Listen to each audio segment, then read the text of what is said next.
Ladies and gentlemen, welcome back into Freedom Isn't Free, this segment of Guns Up. Sorry for that break, but we took all your comments and all your critiques, and we're going to try and apply that and make the show that much more entertaining for you. But during that break, there was something that it's something that didn't sit well with me. And I'm going to ask JC here what his opinion is, and I also want to know you at home what your opinion is on this matter. But I don't know if you've been paying attention to the news lately, but something happened really close to Memorial Day, which I think is a slap in the face. And that was about the individual John Walker Lindh, who they call the American Taliban. What's your opinion on that, JC, about that guy?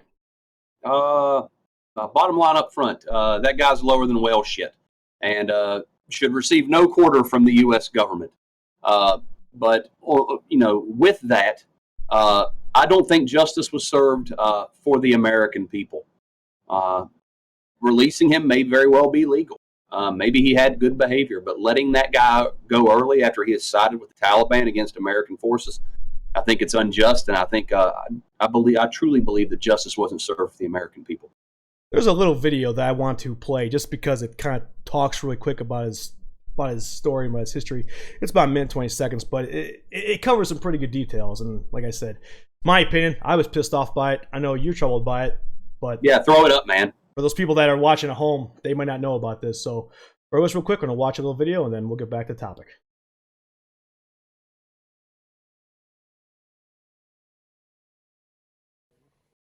John Walker Lindh walked out of the federal prison in Terre Haute, Indiana early this morning. He was sentenced to 20 years but qualified for time off for good behavior because he abided by prison rules. Arrested 2 months after the 9/11 attacks, he became known as the American Taliban for fighting with the group, the first American to be convicted in the War on Terror. His release is strongly condemned by the family of Johnny Michael Spann, the CIA officer who questioned Lindh at a prison in Afghanistan in 2001 and was killed in an uprising there a few hours later. Some people want to call it a slap in the face. It's a stab in the back. He is a traitor before anything else. People need not forget that. Secretary of State Mike Pompeo, the former CIA director, called Lindh's release today unconscionable, given that intelligence assessments say Lindh continued to advocate for global jihad while in prison. And tonight, President Trump weighing in. What bothers me more than anything else is that here's a man who has not given up his proclamation of terror.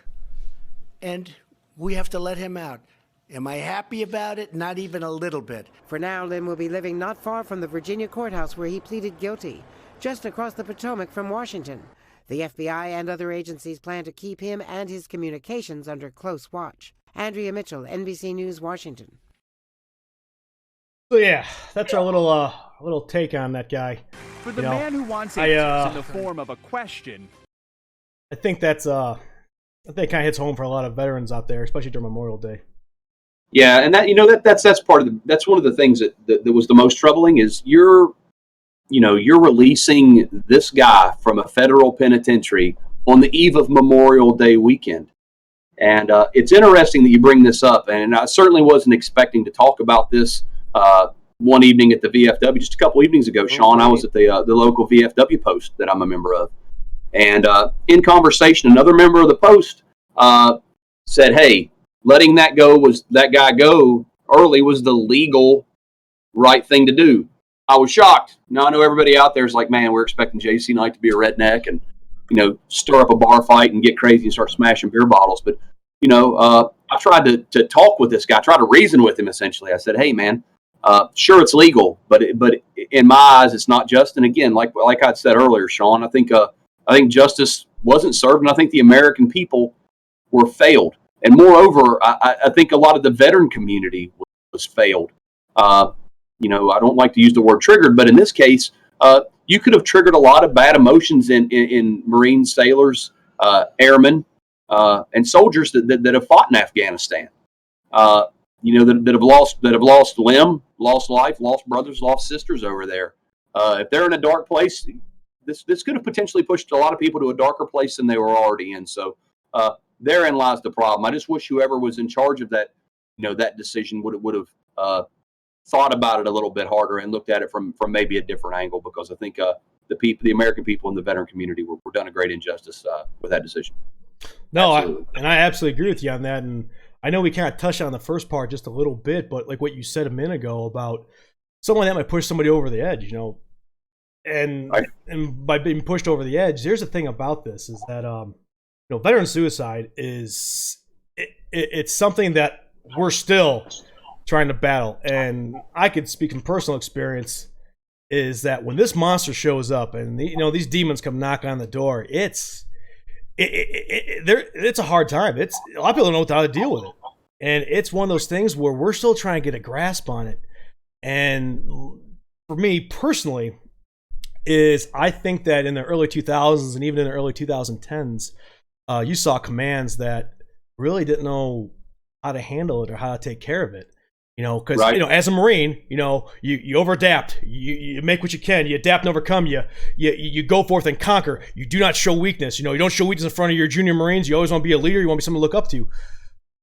I understand that 100%. And I live my life by that. But this thing it's something that I don't think that applies to. Is that you got to have people that understand it for one. And you got to have people that are willing to actually help out there instead of saying, "Oh, you'll be okay, devil dog. Suck it up. No, keep going forward." Not with this, because like I said, we've lost people, and there are veterans out there who have lost people. But the one thing that I saw for the Marine Corps, which I'm actually pretty happy about, is General Robert Neller. Have you seen that video on him where he talks about this? Yeah, I got to watch that, and Sean.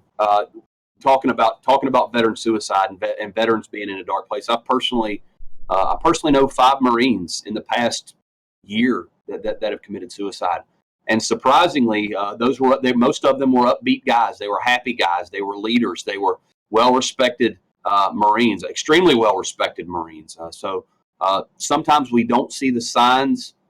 We don't see it coming. I'm glad that the Commandant is noticing, as all Marines do. The Commandant put his boots on just like you and me did. He's a combat veteran. The guy's been around for 30 plus years. So I think his message is heartfelt. I think he wants to do the right thing. What I would say out there to everybody that's watching and listening, I can use our own model as an example. Our platoon reinforced, obviously, my first platoon guys, weapons platoon guys I served with as scout snipers in 3-6.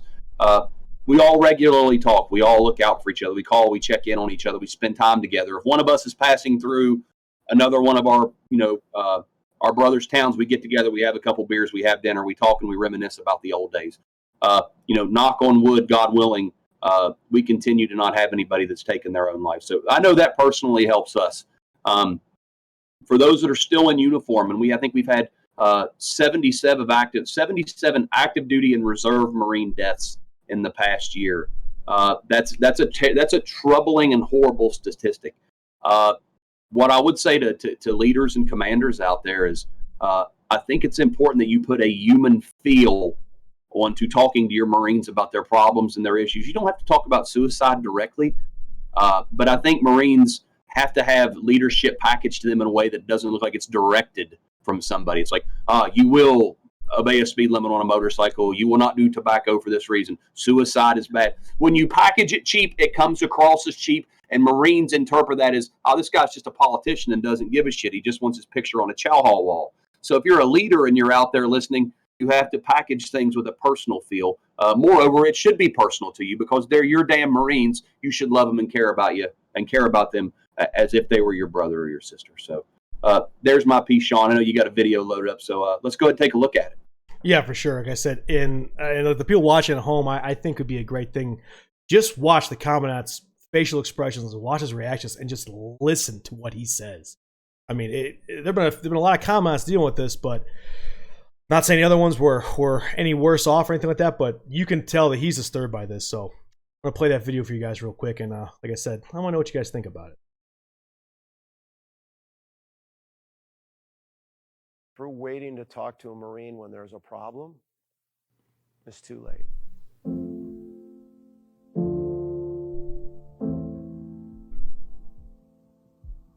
Hey, life is tough.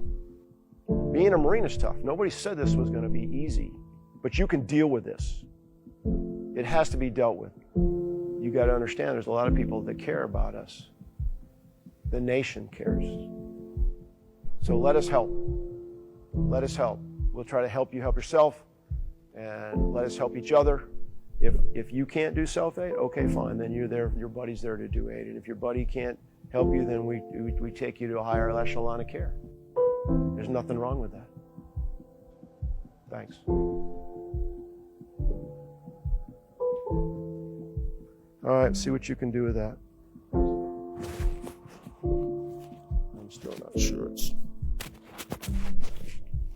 I'm going to do anything. I'm going to do something.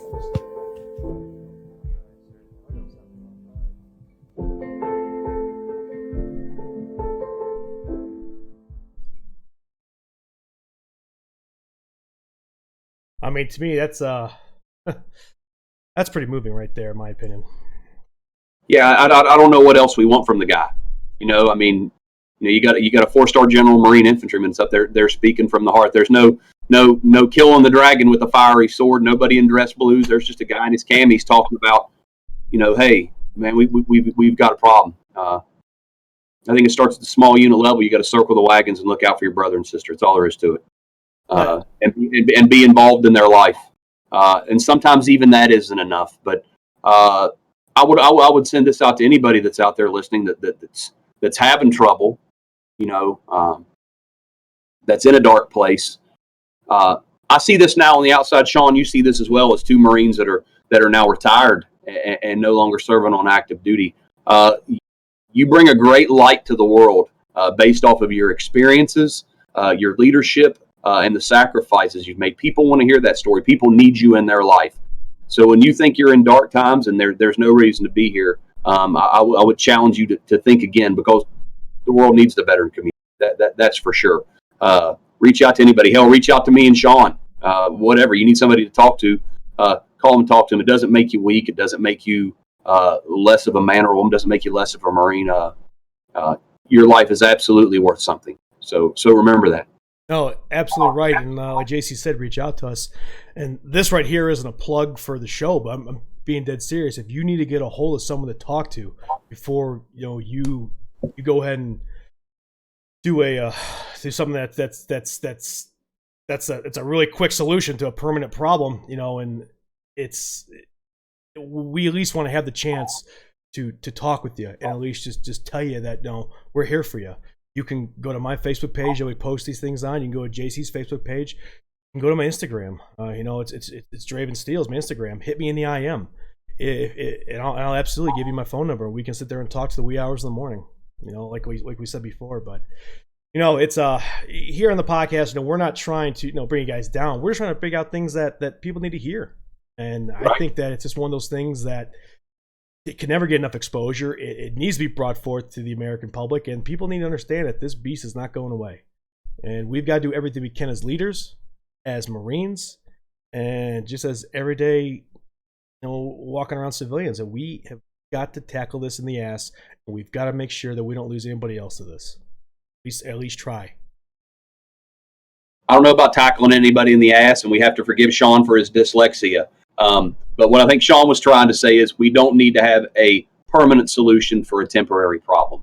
But absolutely, Sean is completely on point. Yeah, it's like I said, with me, I'll dive in that a little deeper on another show, kind of talk about how it hit with me. I kind of talked about it, but it's a big deal, especially to me. And right. It's something that, like I said, if I just want to do my part, if I could save at least one life, same as JC, then we did our job. But one life's not enough. We want to try and help anybody else that can. So, but I digress from that. And in closing, I think we've all, in our cases, I see guys doing this at the end of their professional life as a Marine. Guys that have been doing this for a long time. You've ran your damn race, man. Right? You should be enjoying the fruits of that labor, the relationships you've built, the families that you've provided for. Sharing the stories of heroism and good doings, man. Yeah. So, real quick right now, we're going to go kind of on another topic real quick, is that we're going to go and talk about that some of the sponsors that we have for the show. And, right. And if people are wanting to get their advertisement out there or want to help us out with this, because I'm not trying to say that we're begging for money or asking for it, but it does cost a little bit to keep this going. And like I said, I want to build us up to maybe we can get T-shirts or get challenge coins, something like that to send out to you guys, especially if you donate for something. So I'm gonna let my man JC. He's gonna talk about a few sponsors that he has or he's talked to for his buddies real quick. Right, absolutely. Hey, yeah, so I'm gonna bring up a couple veteran-owned and operated companies. The first one is ShotCaliber.com. As you can see here, I've got my handy-dandy battle mug. It's got the old iron sights for some of you old-timers, the Picatinny rail for some of you new-timers. Keeps my beverages nice and frosty. I like this. If you happen to be over 40, such as myself, this even helps with low T. So as I drink from this thing, man, that's amazing. I go to my handy-dandy battle mug that I got at ShotCaliber.com. I also have a nice set of hand grenade cufflinks. So if you're interested in getting something that looks cool and makes you feel better, get over to ShotCaliber.com for personal items and also ball gifts. Pretty cool stuff. Secondly, my close friend Nate Blanton, who is the owner-operator of M3 Machining and Custom out of Richlands, North Carolina, for all your long-range needs. I personally have a couple guns that Nate's built. This here's a Remington 700, chambered in .308. It's a sub-minute of angle gun. It's got a really light trigger. I could almost blow on it. It would go off. Amazing gun. Love it. Knocked down a lot of deer with this. Also helps with low T. And also have a nice custom-built 270 that he built for my retirement. Also, really light trigger, nice trigger job. Put it on a custom stock. Can't say enough about Nate's work. So get on over to M3 Machining Custom for all your long-range needs. It's fantastic. And I'm going to throw this one up there. They this individuals and this family has been with me since day one. They supported me through high school, through boot camp, all the times we went overseas. I mean, and they're a very religious family. And I don't know people's opinion on this and that, but let me tell you how good these people are. They would find out where our address was, and they would send these gigantic boxes filled with any needs that we would need for the platoon or for the company. And I mean, it would come in, and I would just put it in the middle of basically our area and say, "Hey, Marines, this is for you guys. This is who it came from." And these people have supported me throughout my entire career and through my entire life. In fact, when I first retired, I came back home for a little bit, and they offered me a job working for a steel mill in Chicago. So I can't say enough about these individuals. It's a Rack Corrosion Control.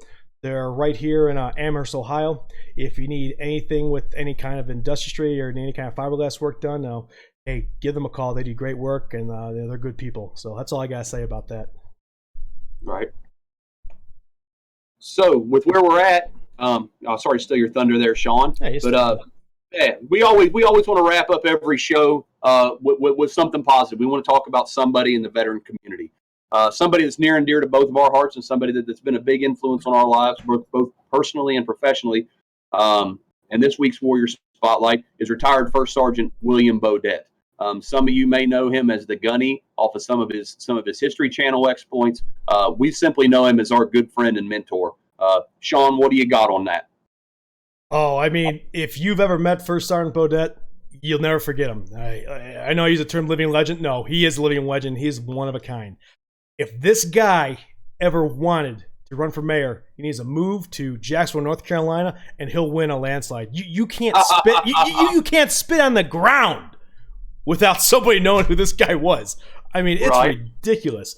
And his story is pretty inspirational. I know he's had a big part of your life, and he's had a big part of my life as well. And it's one of those guys that you'll never forget if you ever meet him. And I just want to give him his shot in the sun. I'm sure he has it out there that people kind of know who he is. But hey, give credit where credit's due, man. He's a good dude. Right. And our history goes way back, Sean. I met him in the winter of '95 when I was a young private slugging it down Verona Loop Road with a soaking wet sleeping bag because I didn't know how to waterproof my gear. And an angry young Sergeant Bodette goes walking by me with half a can of Copenhagen in his mouth. He looks over me, he goes, "Hey, Knight, I'm going to give you a piece of advice." I said, "What's that, Sergeant?" He goes, "Don't be a pussy." He goes, "I can fix a lot of things in this world, but I can't fix a pussy." Roger that, Sergeant. I continued to march on. I finished with the pack, and I learned don't ever fall out of anything while you're a United States Marine. Years later, about 4.5 years later, I'm going through DI school with Staff Sergeant Bodette. And obviously from there, we left the drill field. He looked out for me through DI school. We ended up in 3-6 together when he was a company gunny and I was a platoon sergeant. Learned more from that man than any one other Marine. and through our time, all the way up through our retirements, I've always went to him and for advice, leadership, and all things about having a good time, man. So love him like my own flesh and blood, and glad we can cover him on our Warrior Spotlight. Oh, for sure. And for me, one of the moments that I remember is in the first firefight we got back in 2004 when we were on top of the OP. Is we were up there, got engaged, and things went as they will, and we'll talk about that on another show. But when we came down, it was just phenomenal to see him, Gunner, Cannon, Carlisle, and just basically the higher ups basically making sure we're okay. And that was the first time where I actually got an attaboy, just a pat on the back, and it goes to show you that you do good things and people do respect it and people will acknowledge it. So, like I said, I'm not trying to get a good old warm and fuzzy about that, but here's something that we did for First Sergeant William Bodette. So, hope you all enjoy it. He's a man of the people, and like I said, he's one of a kind. So, get ready for this.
So that's some pictures that we had of.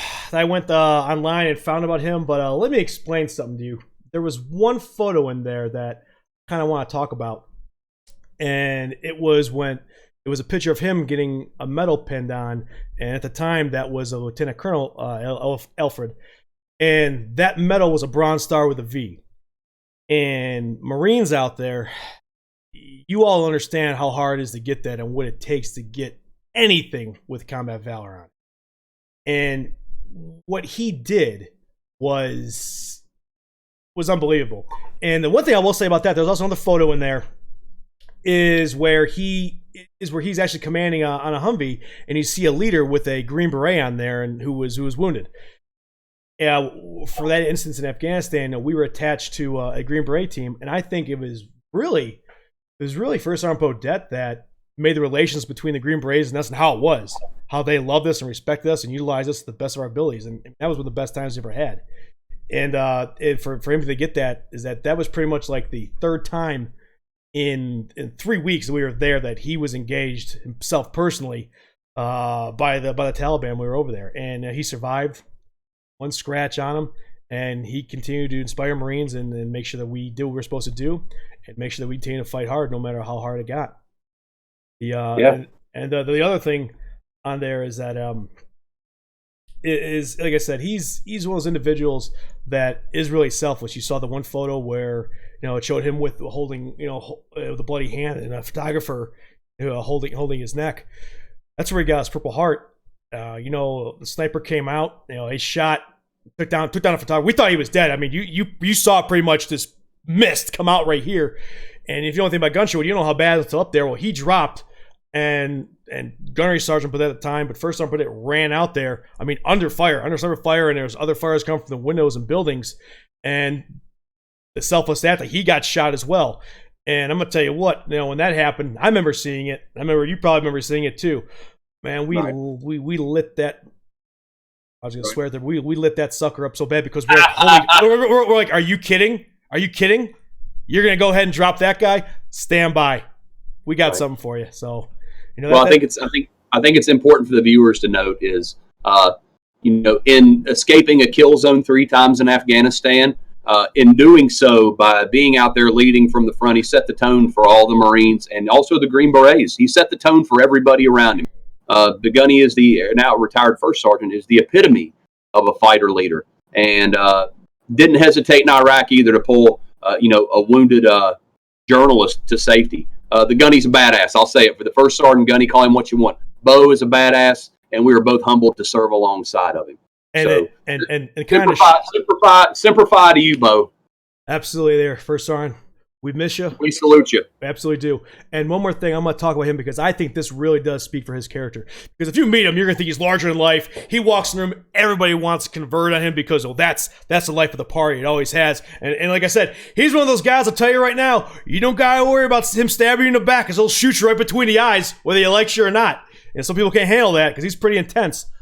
But I don't want to coin a phrase, no better friend, no worse enemy. But there was one thing that happened, actually, that I tried to find the photo, and it used to be online. I can't. If somebody out there could find this photo, I would love to see it because I'm telling you right now, I want to get him on the show. And I actually want to interview him, face-to-face with you and me. I think it'd be a pretty good time. And I think the viewers would love to see his personality and just how larger than life he is. But when he was stateside at one time, there was a Marine that he trained at recruit training. And that Marine was with, I believe, 5th Marines. Mm-hmm. And when they were in Ramadi, he got injured. I mean, he got messed up and he lost. I think either his arm or his hand and his leg. He lost. I believe the guy you're talking about lost his right leg and lost his right arm below the elbow. Yeah, I mean, he got messed up. Yeah, and what's absolutely unbelievable is that when they went and presented him with his medal, they said, "No, who would you like to pin it on you?" And he said, "I would like my senior drill instructor, to come here and pin it on me because that's what he wants." And I mean, that's crazy. That's absolutely crazy. Yeah, you have the commandant and the sergeant major of the Marine Corps there, and this Marine wants his senior drill instructor there. That speaks volumes, man. That shows you how he impacts anybody's life and just being. Yeah, words can't do it justice. No, and he was quoted, and I love this quote that he said. He said, "It doesn't matter if I receive the Bronze Star with ComFL or all these acclamations that I received." He said that moment right there was the crowning achievement that he had in his career. I mean, there's nothing better than that, he said. And like I said, I gotta get this guy on the show with you. And you need to meet him because it really speaks volumes. Just right. So, all right, ladies and gentlemen, that's pretty much our show today. We hope you all enjoy it. Again, I want you to give us the feedback. I want you to give us your comments. Let us know what we can improve on. Let us know what we did that was good. And if you guys want certain topics brought up, hey, let us know. We'll bring those topics up. We'll shoot you straight. And again, everything that we talk about here, we want to hear your feedback on it. Yeah, that's it for me too. Hey, everybody, thanks out there. Glad to have the opportunity once again to talk to you guys about things that are on our mind. And again, feedback's important. We don't do this for money or for any other reason other than we enjoy it. We like talking to veterans and talking to people and trying to inspire folks and also encourage conversation. So out here. You think we should play it one more time to show everybody kind of little theme music to leave?